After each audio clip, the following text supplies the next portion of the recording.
Revolution.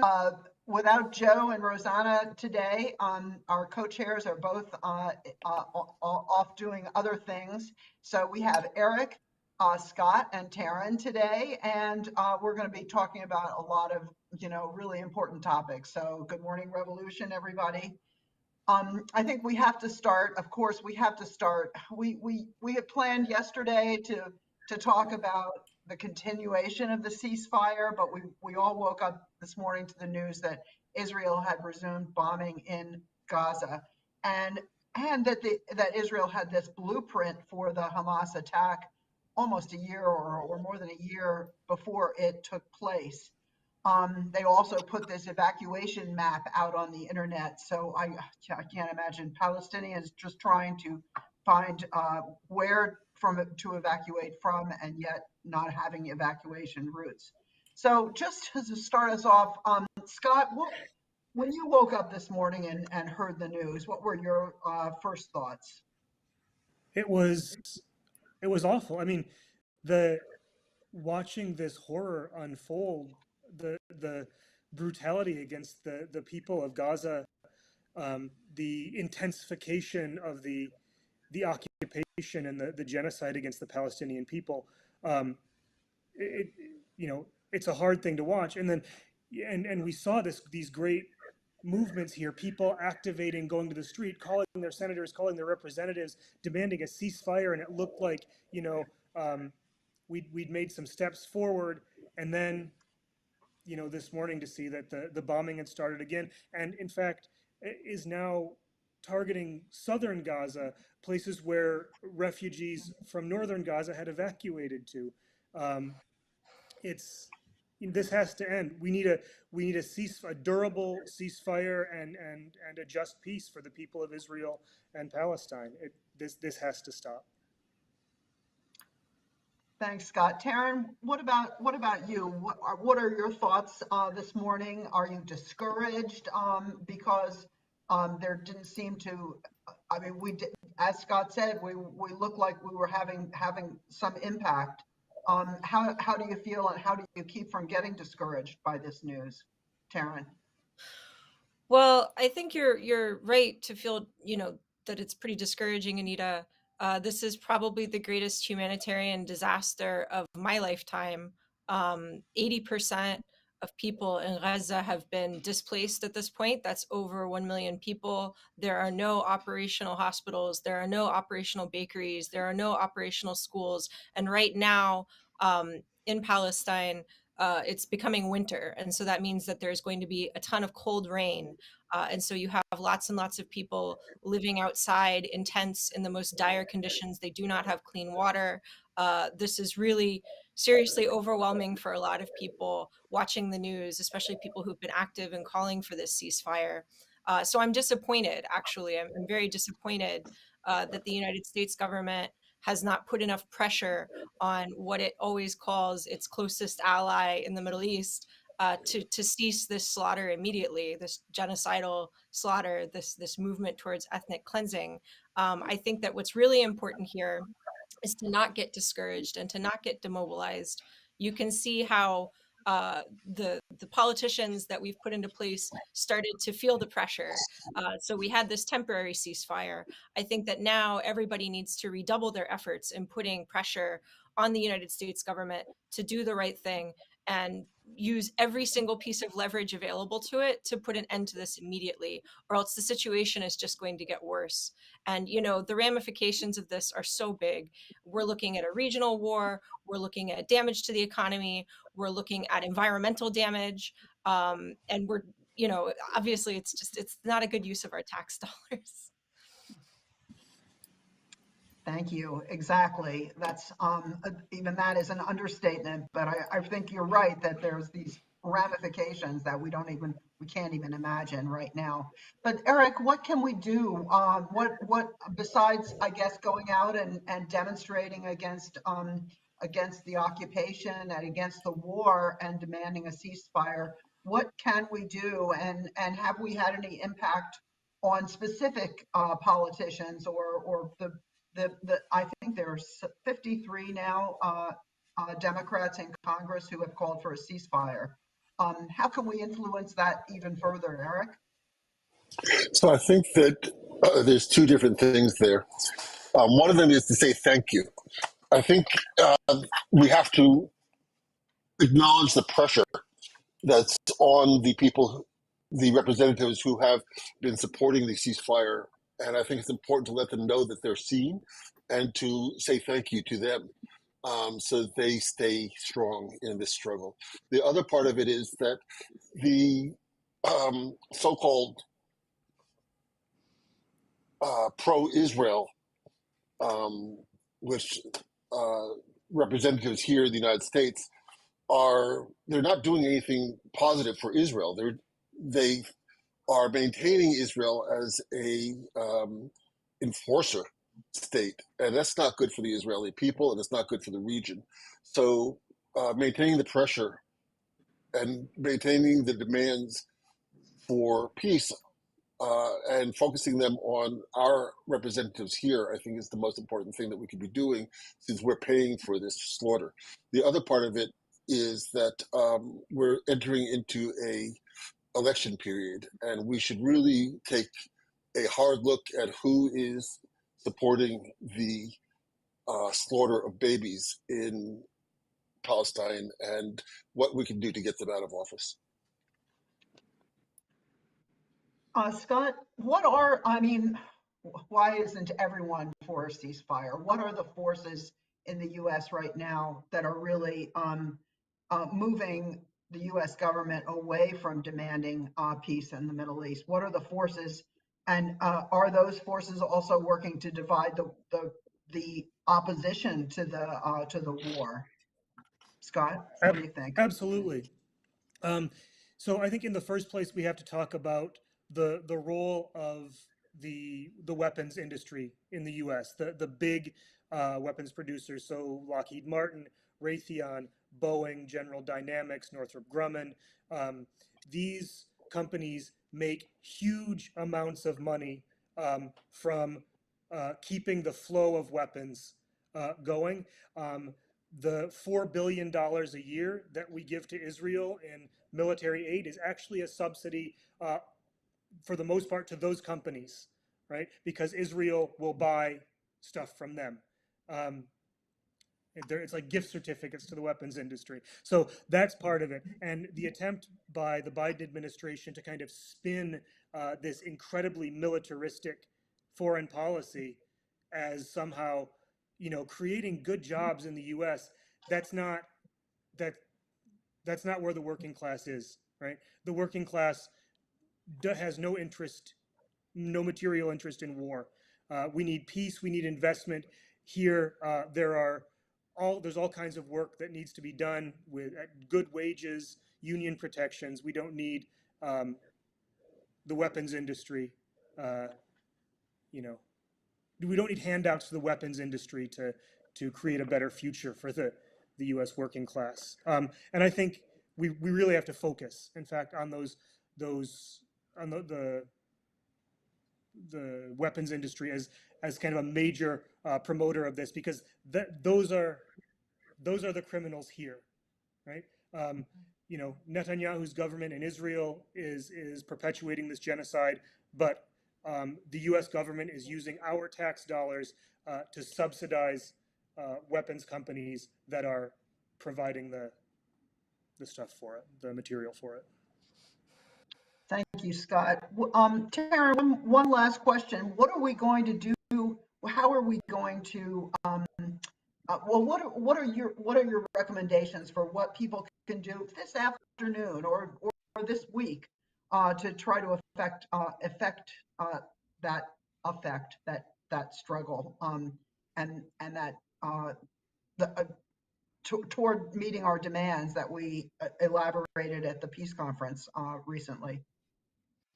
Yeah, I think the most important thing that everybody can do today, right now, is to call your representatives. After the show, call them up. It's a Friday. Make sure you get in before the office hours close. Tell them how disappointed you are with what's taking place, and tell them, say, this is really important to me, this is really important to lots of people. If you want to keep winning elections, or if you want to win the next election, then you need to get in line with this.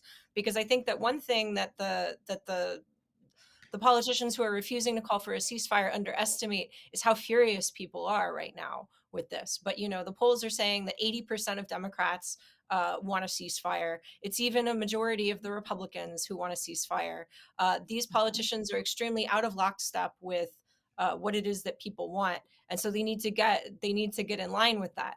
I think that as Eric was saying, when it comes to next year's elections, my club has already been discussing how we're going to go out and knock on doors with, because our representative was one of these people who actually signed off on the ceasefire. I think it's important not to get discouraged by the fact that it's only like 9 or 10% of Congress that's calling for a ceasefire. 10 years ago, that would have been a dream. So we just really need to keep on building that pressure. And at the same time, I think that people need to continue to show up in the streets for vigils, for mass oriented protests. People need to be out there, showing that we can't have business as usual while this genocide is happening in the Middle East, especially with our tax dollars that are basically, as Scott was just saying, a massive subsidy. So I think that calling your reps, showing up in the streets, but also taking the time to educate yourself on the situation, get a deeper understanding of what's going on. I know that there are lots of people who already have a deep understanding of what's going on, but try and get informed so that we can all collectively become more powerful, more of a persuasive argument to be able to stop this madness immediately. Great. Yeah, I would say especially don't forget to read the People's World, because the People's World has some coverage that you really won't find in the Washington Post and the New York Times, which I also read. But there's always something new and a new perspective in the PW that I don't see other places. But speaking of voting having an effect, and next on our agenda is this Eighth Circuit Court of Appeals. Actually, Eli Mustel said some rando Trump judge actually was the one. He made a jaw-dropping ruling that would prohibit private groups like NAACP or even private individuals or the ACLU from taking the government to court over discriminatory practices under Section 2 of the Voting Rights Act. These are discriminatory practices that have already been enacted into law because they gutted Section 5, which would have prevented them from going into law. So in other words, we'll only have an attorney general like, attorney general maybe like Jeff Sessions or one of those folks from stopping. They would be the only ones who could stop discriminatory laws. So Eric, this is the case, Arkansas State Conference of the NAACP versus Arkansas Public Policy Panel, not a doesn't roll off the tongue. But is this ruling reverberating in the African American community? Since you're the co-chair of our African American Liberation or Equality Commission, sorry. How do you think? What do you think the effect of this ruling is going to be in that community of activists? So I would not speak for the whole community, but what I can say is that this is part of a larger attack that the community, particularly organizations like the NAACP and like Coalition of Black Trade Unionists, have been speaking about for a while now. There's an attack on all aspects of Black and brown participation in our democracy. And the point of that is to weaken the democracy still further and help to usher in a fascistic phase of anti-democratic struggle here in the United States. I don't know how to put it any other way except that this is just destroying democracy bit by bit in the United States. And it has a huge impact on the Black and brown communities. And there is a huge upsurge. So Coalition of Black Trade Unionists, for instance, at their convention a couple of months ago, they laid out a plan where they are totally mobilizing across the country to prevent a fascist presidential candidate from winning. And so they're talking about Donald Trump in particular, but they're also talking about the governor of Florida and other similar folks. We're at a turning point in this country, and the turning point is demographic and political. So the two of them are intersecting. We're going to be a primarily black and brown country in another 30 years or so, and that has huge implications if you want to strengthen white supremacy and you want to protect it. So I would say that this is an issue that's very important to the African American community. I think it's important to all black and brown people, and I think that we have to fight for voting rights in the same way as we fought for them in the 1950s and 60s. That everything that was won in the civil rights movement, which is being called the Second Reconstruction by the Poor People's Campaign, everything that was won is being undone. And so I think it's really helpful to think about what the Poor People's Campaign is calling for, which is a third Reconstruction to rebuild all of that, both to protect and expand our democracy and also to guarantee economic equality for black and brown people in the United States. Thanks. Thank you, Eric. Taryn, was this ruling, it kind of came out of left field, well, not left field, right field, I guess, for me. Was this a surprise to you? And how do you think this fits in with the bigger picture of what GOP, judicial branch has in store for us in the future? No, I can't really say that I was that shocked by it. I think that all of the judges that Donald Trump appointed are all mostly little ticking time bombs throughout the federal judicial system. I think that this is an issue that we are going to be fighting against for quite a while. I don't think that these people are sleeping on it, and so I don't think we should be sleeping on it either. I think that it's crucial to fight as hard as we can to expand what little democracy we might have and to strengthen it. Because right now, just to go back to what's happening in Palestine right now, this is a reflection of the fact that a lot of these elected officials think that they don't need to be answering to the people, don't need to be answering to black and brown people, don't need to be answering to women, don't need to be answering to the LGBTQ communities or the working class, right? And so they're trying to put more and more space between what it is that they're doing and whether or not we all have the ability to control what it is that they're doing. So I think that especially because of the elections that are going to be happening next year, you're actually going to see an intensification of this battle against any possibility of democracy. So I think that everybody needs to stay extremely alert when it comes to that. I know that there are some people who say, oh, well, I'm in a deep blue state or I'm in a deep red state. I think that folks would be surprised to know how attitudes are shifting one way or the other. For instance, here in New York State, we can see that this is one of the states that actually went more to the right in the last elections than it did to the left in the 2022 elections.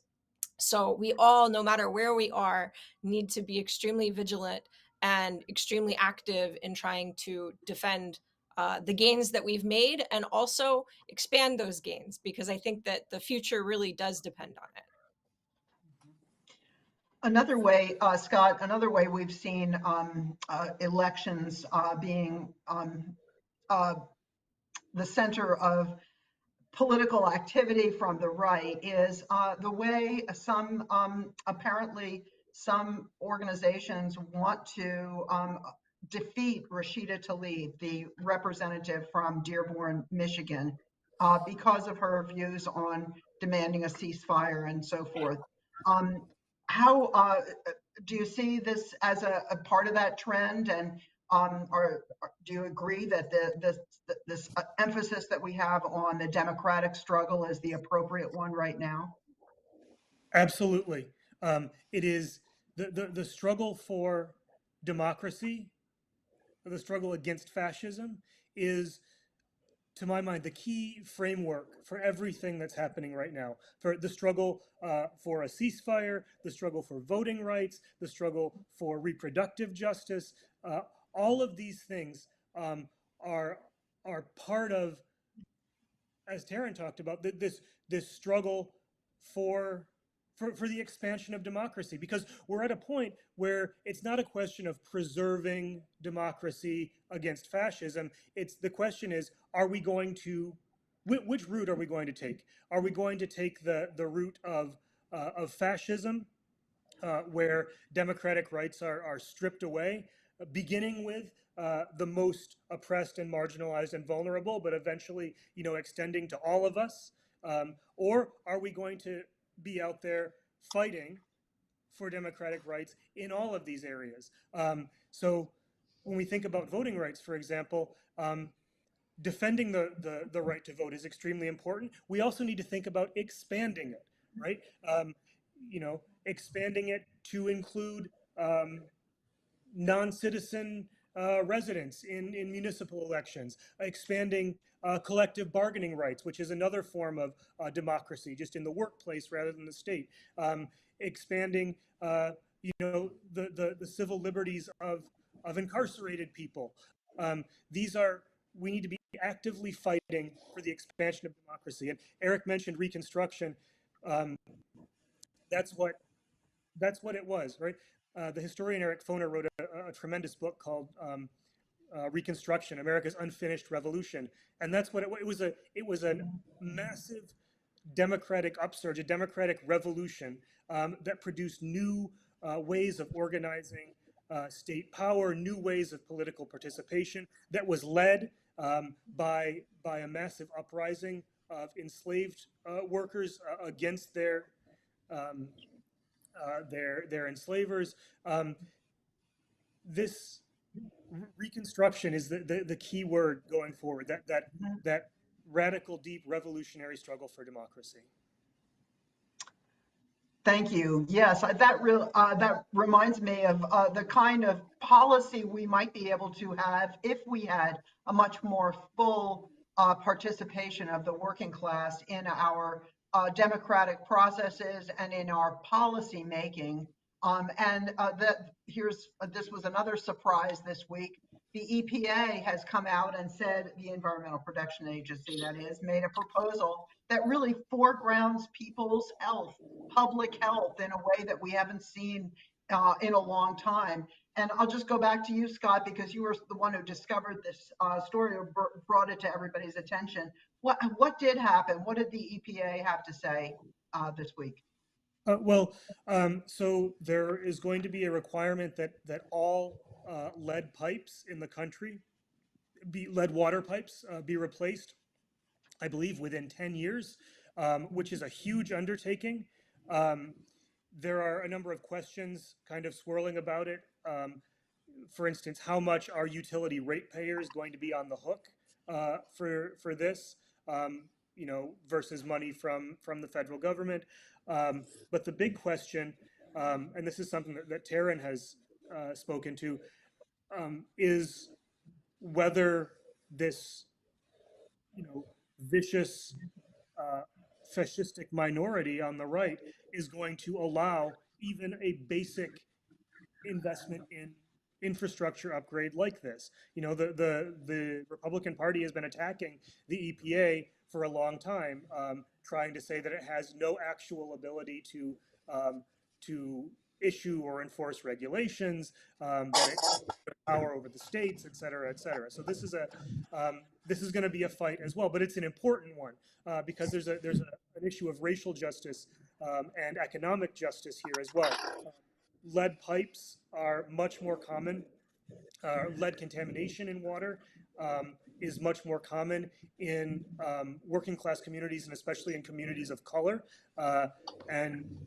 So this is part of the fight as well, for workers' rights and for the rights, for the struggle against white supremacy, in fact. All right. Taryn, this is going to cost $45 billion or something like that. where do you think that money should come from if it were up to you? I can't think of a better place for it to come from than the Pentagon budget. You Mhm. know, I don't know how many wars the Pentagon plans on winning. I haven't won any in a while, but I don't know how many wars the Pentagon plans on winning when people who work there are all drinking lead tainted water. Mhm. So I think that would be a good use of taxpayer money. Would be to take lead out of pipes so that people stop getting lead poisoning. I think that what's really fantastic about this, if people are concerned about the cost, or I hear what Scott's saying about, is it going to be the utility customers or the utility payers who are going to be on the hook for it, is that this is also going to create a ton of jobs, right? So I think that a lot of it is going to come out in the wash. If people are concerned about the cost, and they shouldn't be concerned about the cost because the Pentagon gets $1 trillion a year, and the carceral state is just the most well-funded entity in the entire world.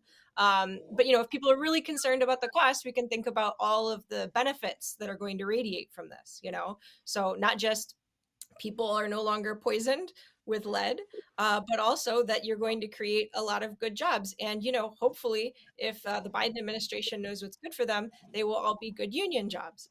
So I think that that's an extremely positive thing. I think that everyone should sit with the fact that the right wing, the ultra right, the GOP, they don't care whether or not you're drinking lead in your water, because they tried to basically, as Anita was saying, defang the EPA.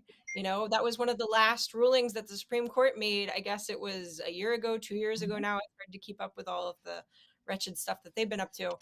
Was to try and take away the EPA's power. So I think that this will not only be a good thing economically on all these different fronts, it will also help show people in this country that the EPA is there for good. It's there to take lead out of your water and make you healthier, and make the country better, and also ideally provide a lot of jobs for folks. So Mhm. We Exactly. need a mass campaign for unleaded water. yikes. That's Right. Oh dear. Well, Eric, were you surprised by this turn of events, and do you see it as mobilizing people, to demand of their government, their local government, their utilities commissions? I don't know about Indiana. I know in Ohio we have a lot of corruption up and down the state, and Florida too, I'm sure, but corruption in particular in Ohio is something that we've been dealing with. But Eric, do you think this is going to make a difference in the communities in Indiana, for example? So I haven't seen the statistics for Indiana, but I suspect that it will make a huge difference. And I want to put this into a context of a war on children, because one of the things that happens with lead is that it is very impactful on youth. And when you look at what's happening in Palestine and you look at what's happening here in the United States with the attack on public education, on childcare, on reproductive rights, on the child tax credit, on other kinds of programs that will feed, like women and infant oriented programs and things like that. When you look at that across the board, they're all under attack in the United States, and they're under attack by people who say that they are pro-life. So the question is, what does that even mean to be pro-life if you're totally separated from the actualities of what makes life healthy and makes human development a positive and healthy experience? And so when we think about water, we have to also keep in mind Flint, Michigan, and what happened there, and the fact that the privatization of our water supplies is leading to toxic results as well. So I think that the EPA is opening up a whole box of worms, political worms, to put it mildly. And I am very glad that they did that. I think that we in progressive and people's struggles need to support this, and we need to see water as, number one, it should be free and available to everybody, and it should be potable and drinkable without having to like worry about it from your faucet in your house. Thanks. Thanks, Eric. And I think now that's a great little graphic that you have there. Taryn, I think you found this. This is the top 5 states with the most lead pipes. I have not seen this graphic, and I see that my state is among them. So, or my states even. So it's something that we're really going to have to keep an eye on and see how this develops in the future. But let's now turn to our mailbag question, which is a good one. I like to hear from the youth. The young person is saying, I'm a minor in high school. What can a person too young to join a party, our party has a limit of 18 years old, or organization do besides reading theory to further the workers' movement against capitalism, imperialism, and oppression? I live in a place where there are barely any protests. Should I help, maybe try to help with my father's union? So, Eric, you want to take the first crack at this one? Sure. What do you So, think? number one, I want to welcome this young person into a large community around the world of progressive people who are in struggle. And one of the things about being in struggle is that you join the struggles of the working class where they are in the area that you're at.